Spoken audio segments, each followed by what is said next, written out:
የታላላቅ መንፈስ የአባቶቻችን መንፈስ ማደሪያ ነው የሚሉት አለ። ሀገራቸው ከመስጠሟ በፊት እዚህ ተራራ ውስጥ ነው የተደበቁት ነው የሚሉት። ቅዱስ ገብርኤልም ታቦት ሄዷል እዛና አንታርክቲካ አለ እና የአትላንቲክም ካዝና እዛ ነው የሚል አንድ ሐሳብ አለ።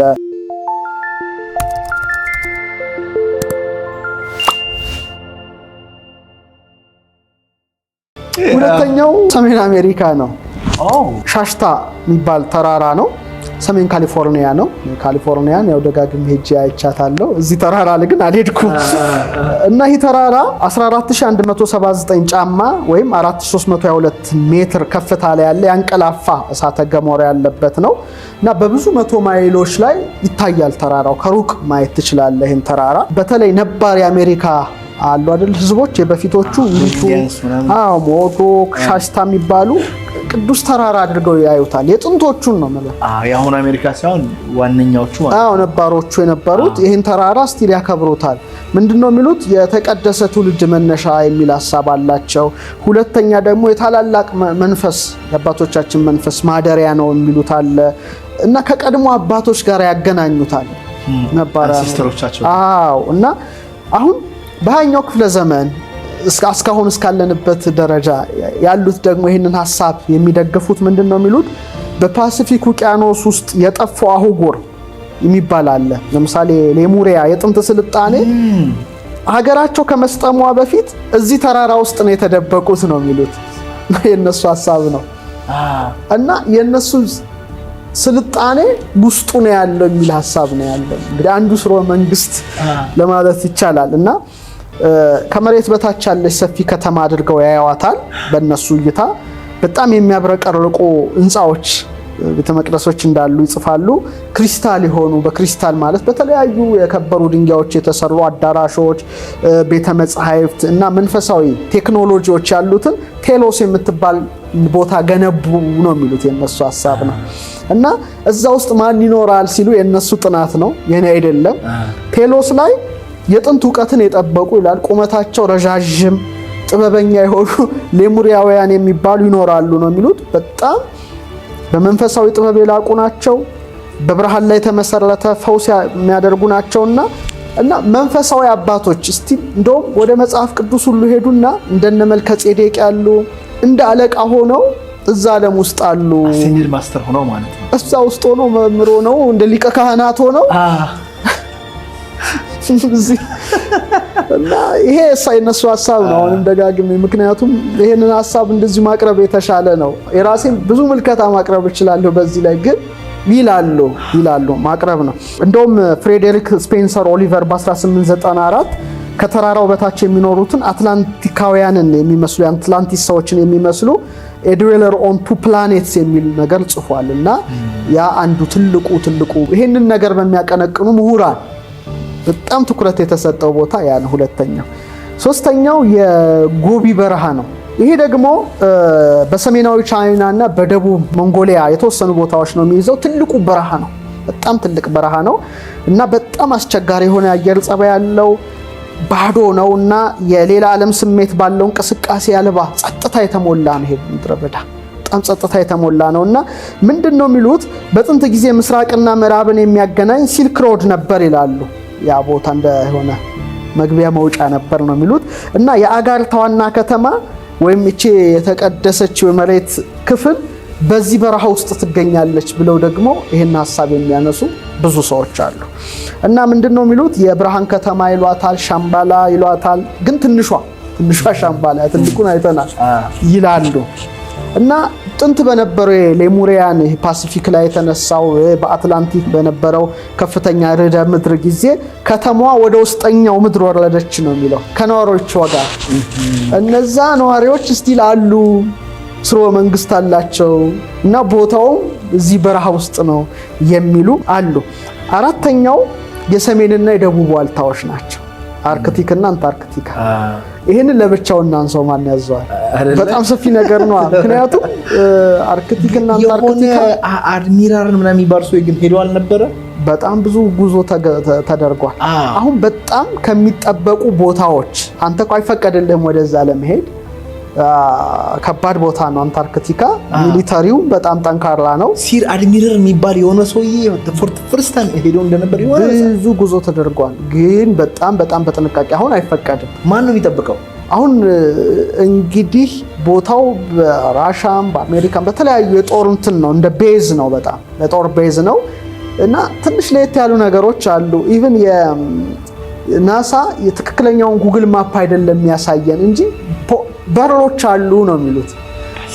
ዩኤፍኦ መውጫ መግቢያ ናቸው እነዚህ ፍጥራ እና ያም እኮ ያለው እኮ አሜሪካው ሄጄ ሊየው ነው እና በጀት ይፈቀድልኝ ከኮንግረሱ የሚል ነበር፣ አልተፈቀደለትም እና ስቲል አጨቃጫቂ ቦታ ነው። በዚህ አጋጣሚ ደግሞ እሱን ስናነሳ የቅዱስ ገብርኤልም ታቦት ሄዷል እዛና አንታርክቲካ አለ። አንድ ቤተክርስቲያን ነው ያለው፣ በጣም ትልቅ ታሪክ የሰራ እሱ በሚቀጥለው ጊዜ እናንሳው።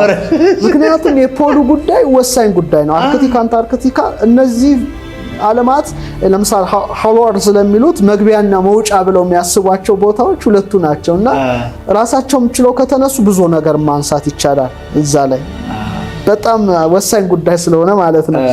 ሌላው ቅድም እንዳልከው አሁን አንተ እንደጠቀስክልኝ ዋሻዎች ከመሬት በታች ያሉ መንገዶች ከጥልቅ ማለት ከመሬት በታች ለማለት ነው ግዛቶች ጋር የሚያገናኙ መተላለፊያ ናቸው ይባላል። ይሄ አንዱ እይታ ነው። ብዙ ጊዜ ሰምተህ ከሆነ አላቅም፣ ቅድምም የጠቀስክልኝ አለና እስካሁን ደፍሮ ዋሻ ውስጥ የሚገባ የለም እኮ አለ። ብዙ ነገር ይነገራል ስለ ዋሻ፣ ግን ማን ይገባል? ለአንድ ጓደኛዬ ጋር ስንጮህ ስለምንድን ነው ሰዎች ግን ዋሻ ውስጥ መግባትና እንዲህ አይነት ነገር ጉዞ ማድረግ የሚፈሩ ሲል ምን አለ? አይ እንዳይለከፉ ነው አለኝ። አሃ ምን ውጭስ መለከፉ የትቀር እና አንድ ሰው ምናልባት ይሄንን ይዞ ማየት ይቻላል። ብዙ አሁን በሀገራችን የሚባሉ አሉ እንደ ዋሻዎች በዚህ ያደርሰው እዚህ ያደርሳሉ፣ ግን ሙከራ ያደረገ ሰው የለም። ፍርሃት በጣም መጥፎ ነገር ነው። በላሊበላ ተገብቶ ኢየሩሳሌም የሚያስወጣ ዋሻ አለ ይባላል፣ ግን ማንም ዋሻ ደግሞ ወደ ላሊበላ የሚያወጣ ማለት ይባላል። ዋሻን ስናነሳ ኢኳዶር ላይ አለ፣ በጣም ደቡብ አሜሪካ ማለቴ ነው። አንድ ትልቅ ዋሻ አለ እና ያ ዋሻ ራሱ ወደዛ የሚወስድ ነው የሚል ደግሞ ሐሳብ አለ። ይሄ እንግዲህ በጣም በብረት የተሰሩ መጻሕፍት አሉ ይባላል እና የአትላንቲክም ካዝና እዛ ነው የሚል አንድ ሐሳብ አለ። ይሄ ዋሻ ባይዘው በኒል አርምስትሮንግ እንዲፈተሽ ተደርጓል። በ1970ዎቹ የጠፈር ተመራማሪ ሄዷል ዋሻ ውስጥ። እንግዲህ አይቶ ወጥቷል። ብዙ አልተነገረም ከዛ በኋላ ያለው ነገር ግን ኒል አርምስትሮንግ ሄዷል እዛ ቦታ ላይ። ሌላው የአማዞን ደን ነው፣ ብራዚል ፔሩ አካባቢ። እነዚህ በጣም ጥቅጥቅ ያሉ ደኖች ወደ ውስጣዊው ዓለም መግቢያ ናቸው የሚል ሐሳብ አለ። ሌላ ቲቤት አካባቢ ሂማላያ ውስጥ ዋሻ ውስጥ ያሉ ብዙ ገዳማት አሉና ወደ እነዚህ ዓለማት የሚወስዱ ምኖች ናቸው ይላሉ፣ በሮች ናቸው ይባሉ አሉ። ሌላው ተርኪ ነው። ተርኪ ላይ ወደ 20,000 በላይ ሰዎችን የሚያስጠልል አንድ ዋሻ አለ እና በጥንት ክርስቲያኖች ተገንብቷል የሚል ሐሳብ አለ። ኖ የተገነባው በጥንት አትላንቲስ ዘመን የነበሩ በእነሱ ዘሮች ነው የተገነባውና ወደዛው ዓለም የሚወስድ ነው ተብሎ ይታሰባል። ርቀቱም ዓለም ይሁን በግዘፉ ዓለም ብቻ በጣም ከፍተኛ ነገር ያለባቸውና ወደ ውስጠኛው ዓለም የሚወስዱ በሮች ናቸው። ስለዚህ በዛ ውስጥ ያለፈ ሰው ያኛውን ቅድም ባለፈው ሳምንት ያየነውን አሁንም ያለውን የሚጠቅስ ነው። በዚሁ አጋጣሚ እዛ መተርጉማኑ ኢትዮጵያውያኑ ያስቀመጡት ላይ ለምሳሌ ባለፈው ጠቅሰነዋል። ከምድር በታች ያሉት ሁሉ ይንበርከኩ የሚለው ላይ ማለት ነውና ምን ይላል እዛ ላይ ትልቁ የብራናው መጽሐፍ ትልቁ ነገረ ማርያም ላይ እነዚህን ኪንግደሞችን ሲያሳያት መልአኩ ልክ ጌቱ ጋር ሲደርስ የተናገረው ቃል አለ ይላል። ያ ቃል ሲናገር ነው በሮ የተከፈተው ነው የሚለው። ምንድነው ቃሉ? ቃሉ ስም አምላክ ነው፣ የአምላክ ስም ነው እና እንደገና ደግሞ የውቅያኖሱን በተመሳሳይ መልኩ በተለያዩ አቅጣጫዎችም ያሉ እነዚህ 14 ኪንግደም ነው የሚያስቀምጠው። ሰፊ ነውና በጣም መጽሐፉን ሳነበው ተገርሜ ነበረ። በጣም ቆይቷልና ማግኘት እንችላለን። ያ መጽሐፍ ግዕዝ ነው። ከፈለክ ወይ እየተረጎምኩልህ አንድ ቀን ቁጭ ብለን በጣም ደስ ይላል። መተርጉም እንደመሆነ መተርጎም እችላለሁና በጣም ሰፊ ነውና አንዳንዴ ሳነበው እገረማለሁ። ከፈለጋችሁ ግን ከታች ይተርጎምልን ብላችሁ የምትጽፉ ከሆነ አንድ የቤታችን ታሪክ ነው። በጣም ሰፊ ጉዞ ነው። እንደዚህ አይነት ነገሮች የሆነ ለኢማጂኔሽናችን ወደ ሌላ ዓለም ትራንስፖርት ስለሚያደርጉን በጣም ይጠቅማልና በተለይ እናቶቻችን አባቶቻችን የጻፉት ስለሆነ ቢተረጎም ለትውልዱ አክሰስ የሚያደርገው ኢንፎርሜሽን ነው ብዬ አስባለሁ። አዎ ጥሩ ነው።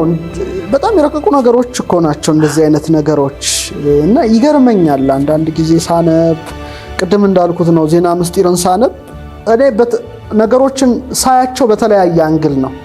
አንድ መጽሐፍ ውስጥ ለምሳሌ ስለ አንድ ጉዳይ ቢጻፍ በውስጡ ደግሞ የተቀመጠ ሌላ ነገር አለ። ሰው የሚመስለው ስለ አንድ ነገር የተጻፈ ይመስለዋል፣ ግን በውስጡ ደግሞ ያለ ሌላ ንብርብር ነገር አለ። ለምሳሌ በእኛ በቀመረ ፊደል ትምህርት ወደ 400 ተማሪዎች አሉ ይሄን ማስተምራቸውና አሁን 400 ደርሷል ኦልሞስት 400 እና አንድ ፊደል እንደ ፊደልነቱ አይደለም እዚህ ትምህርት ውስጥ ያለው ጥበብ 8 ትርጉም አለው። ቀመራዊ ትርጉም አለው፣ ምሳሌያዊ ትርጉም አለው፣ ምስጢራዊ ትርጉም አለው፣ ወደ በጣም መንፈሳዊ ትርጉም አለው፣ ቅርጸ ፊደላዊ ትርጉም አለው፣ ድምጸቱ ይተረጎማል እና እያንዳንዱን ስታዩ 8 ነገሮች ካሉት አንድ ነገርን ስታይ ኦር ስታነብ በተለይ ጥንታዊ ሰነዶችን እኔ አሁን ፊሎሎጂስት ነኝ፣ ባለሙያው ነኝ። የዛ ባለሙያ ከመሆኔ ጋራ በደንብ አድርገው እየተበለተ ነው የሚነበበው እና ነገሮችን በብዙ መልኩ መረዳት ይቻላል የሚል እምነት አለኝና መተርጎም ይቻላል። ግን ለአይምሮ ከባድ የሆኑ ነገሮች አሉና ነገሮች ሁሉ ከመጥፎ ነገር ጋር ተሳሰሩ የሚለው ሐሳብ ነው ያለኝና እንዴት በጎ ነገር ከሆነ የተቀደሰ ቦታ ከሆነ የተቀደሰውን እግዚአብሔርን ስም ጠርተህ ብትገባ እንዴት መጥፎ ነገር ይመጣል ብሎ ይታሰባል። ባይ ዘ ዌይ በጣም ከባዱ ነገር ሙቪዎቹ ናቸው።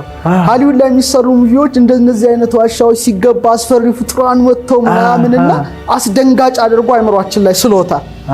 ስለዚህ ነገሮቹን ወደ ተቀደሰ ነገር ከማየት ይልቅ ወደ አስፈሪ ነገር እናያለና እንደዚህ አይነት የሚያጫውቱን ሰዎች አሉ እኮ። አሁን አንድ አባት ሲያጫውቱን ምንድነው ዋሻ ውስጥ ነበሩ አይነት ነውና በር አለሽ ነው ሲገቡ ግን ሌሎች አይነት አገኙ ነው። ትልቅ አባት ነው፣ አብረን ስንጨዋወት ነውና ቦታውንም ጠቅሰውልኝ ነበርና ከሄዱ ከዛ ትልቅ ሰዎች አገኙ ነው። ጺማቸው ረጃጅም በጣም የተለየ ቦታ እና እንዴት መጣህ አይነት ብለው ትንሽ ቀን ካቆዩአቸው በኋላ እንደመለሷቸው በጣም እንዳለቀሱ እኔ እዚህ መኖር እፈልጋለሁ ነው ለአንተ አልተፈቀደልን ተመለስ አይነት እንደዚህ አይነት ታሪኮች ሁሌ እንሰማለን። የተለመደ ነገር ነው። ስለዚህ ይሄንንም መመርመር መቻል እንደ አይነት የተሰወሩ ዓለማት አሉ፣ ቦታዎች አሉ። ኢቭን ሰዎችም ሊሆን ይችላል እኮ አሁን እንደዚህ ካለ ፍጥረት ብቻ ሳይሆን ሰዎችም ያሉበት ዋሻ ይባል ይሰማል። ድምጽ የሚሰማበት ቦታ አለ፣ ምስጋና የሚሰማበት። ይሄ ደግሞ በጣም የተቀደሰ ቦታ አለ ይባላል። ግን ኢኒሼቲቭን ወስዶ የሚሄድ ሰው ግን አንድ ሰው ማግኘት በጣም ከባድ ነው። ከ120 ሚሊዮን ውስጥ ማለት ምናልባት እስቲ እንደው ኤክስፒሪየንስ ያደረጋችሁ ሰዎች ካላችሁ ኮሜንት ብታደርጉ ያድርጉ።